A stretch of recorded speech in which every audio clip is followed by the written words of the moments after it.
Have you ever worked on a group project where you weren't sure your partner was actually going to do their work?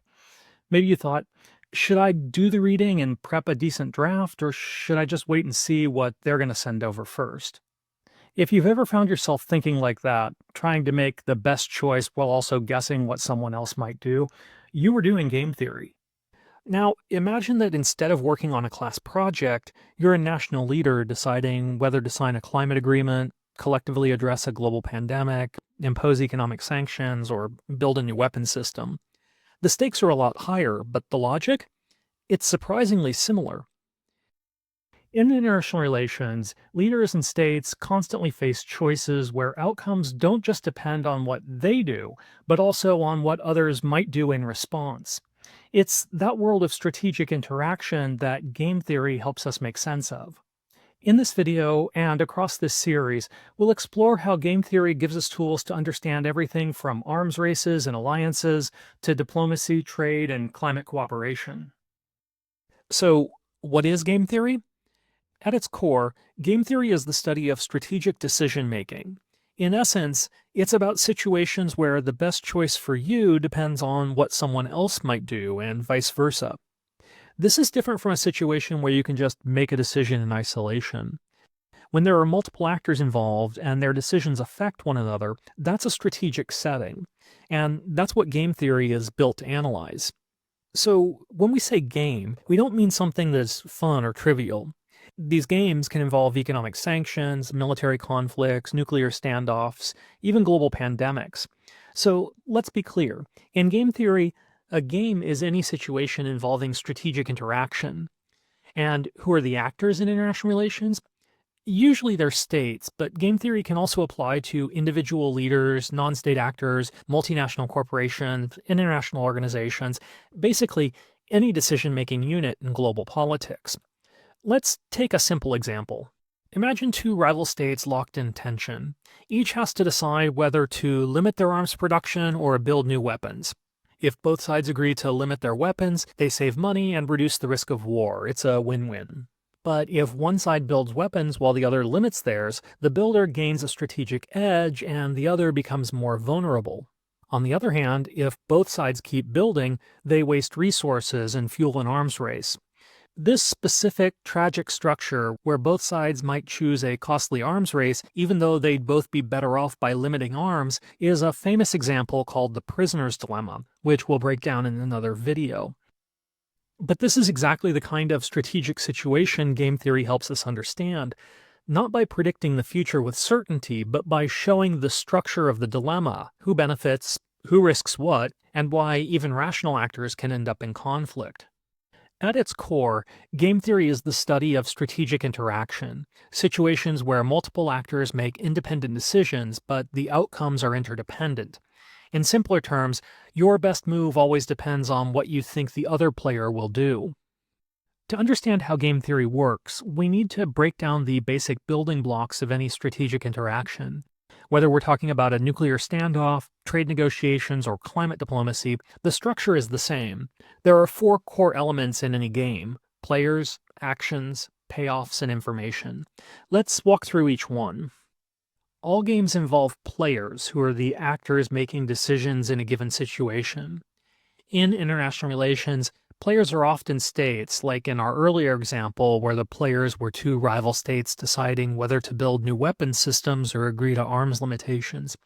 But other games may involve different players: leaders, alliances, rebel groups, multinational corporations, international organizations. Really, any decision maker could be a player in a given game.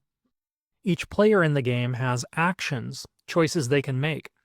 In our arms control example, each state can choose between arming or limiting arms. These are their available strategies. In diplomacy, the actions might be negotiate or walk away or impose sanctions. In conflict, it might be to attack, defend, or mobilize troops. In many simple games, we simply define the actions as cooperate or defect. But what's important in most games is the process of strategic interaction. And in strategic interaction, the outcome is determined by the combination of choices taken by all players. Every combination of action leads to a specific payoff, the outcomes that players care about. In game theory, payoffs represent how each player ranks the possible outcome based on whatever they care most about: security, prestige, economic advantage, political survival. So, if we go back to our earlier arms control negotiation example, there are several possible payoffs. If both countries limit arms, they would avoid war and save resources. That's a strong payoff. If one country arms while another country limits, the arming state gets a short term edge and the other is left exposed. If they both arm, they both spend more money and risk conflict, but neither is vulnerable.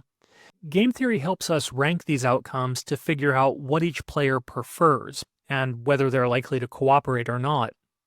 In economics and political science, we often refer to these ranked preferences as representing a player's utility, a way to capture how much they prefer one outcome over another.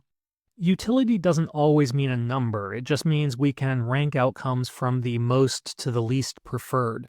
And this is the crucial part. Because we're in a strategic game, your payoff doesn't depend just on your choices. It depends on the combination of your choice and the choices of others. This interdependence is at the heart of game theory.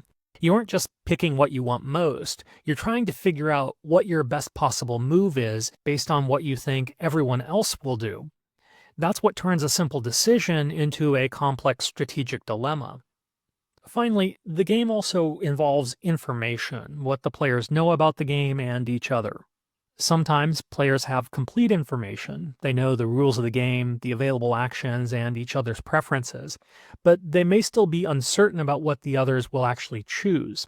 More often, in world politics, players cooperate under incomplete or imperfect information. They might misread each other's intentions, bluff, or conceal their true goals. Think about crisis diplomacy. One side might signal strength to deter an attack, but the other might misinterpret it as a threat and escalate. Misperception, ambiguity, and uncertainty are part of the game. So, to recap, every game we'll look at in international relations has players, who's involved in the game, actions, what those players can do, payoffs, what those players prefer, and information, what they know or don't know about each other. Together, these elements create the structure of the game. Now that we know the core ingredients of the game, the players, actions, payoffs, and information, there's one more piece we need before we can start solving games. It's the biggest assumption of game theory, that players are rational. But what does that actually mean? In game theory, rationality doesn't mean being wise, moral, or always getting it right. It simply means that players meet two main criteria. First, they have clear and logical preferences. This means that they can rank all possible outcomes from best to worst, and that those rankings are consistent. For example, if you prefer apples over bananas and bananas over cherries, then you must also prefer apples over cherries. This rule, which ensures that players don't have self-defeating circular preferences, is called transitivity. Second, players act strategically to achieve those preferences. That is, they don't choose randomly. They make decisions that they believe will get the best results for them, given what they know about the game and what they expect other players to do. So let's go back to our earlier example. A rational state wants to maximize its security and minimize its costs. So it will choose whichever action, arming or limiting arms, gives it the best expected outcome based on what it believes the other state is going to do. It might still miscalculate, it might not have perfect information, but it's not flipping a coin. Its decisions are guided by a goal and the logical strategy of trying to achieve it. Now, to be clear, rationality doesn't mean perfection. Leaders make decisions under pressure with limited information, sometimes influenced by emotion, ideology, or domestic politics. And we'll explore those limits, like cognitive biases and bounded rationality, in a later video. But despite these limits, assuming rationality gives us a starting point for analyzing decision-making. It helps us model how decisions would unfold if players were trying to maximize their goals within the game's structure. And from there, we can start identifying when and why real-world decisions depart from that logic. Think of rationality like a ruler. It's not a perfect picture of reality, but it gives us a baseline. It helps us draw clean lines. It tells us, if players were rational, then here's what we'd expect them to do. And when that doesn't happen, it opens up new questions. Why did they misperceive? What was different about their preferences? What were they optimizing for? These are exactly the kinds of questions that IR scholars use game theory to explore. You might be wondering, but what happens when states don't act rationally? What if leaders are emotional, misinformed, or under pressure? That's a great question, and you're not alone in asking it. Political scientists, psychologists, and historians have all shown us that real world decisions often deviate from what game theory predicts. And that's why we'll come back to this in a future video where we explore the limits of rationality and how factors like bias, misperception, and institutional inertia shape global politics.